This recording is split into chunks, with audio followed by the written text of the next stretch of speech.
आप कहते हैं कि ईश्वर ने सृष्टि की रचना की, तो फिर मैं आ जाऊंगा ईश्वर को किसने बनाया। हाँ। मैं नहीं मानता अस्तित्व को ईश्वर के। मैं आपको अनेकों उदाहरण दे सकता हूं। आप क्यों चाहते हैं कि आपके हिसाब से लोग पहने, आपके हिसाब से लोग खाएं, आपके हिसाब से लोग सोचें? मर्यादा नाम की कोई चीज है? मैं हिजाब डालूं या बिकनी? अनिरुद्धाचार्य जी, देखिए, एक चीज होती है वैज्ञानिक सोच। ठीक है। एक समय था प्राचीन समय में जब मनुष्य कपड़े भी नहीं पहनता था। धीरे धीरे करके हम इवॉल्व हुए, ठीक है। समाज बना, गांव बना, शहर बना, देश बना।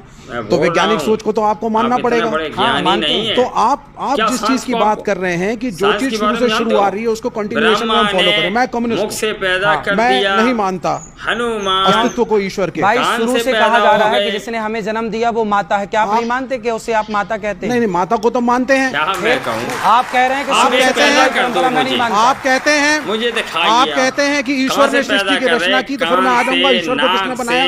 तो ये डिबेट अनंत हो जाएगी। मैं सब इसका उत्तर ना विज्ञान के पास है करके और ना किसी मनुष्य के पास।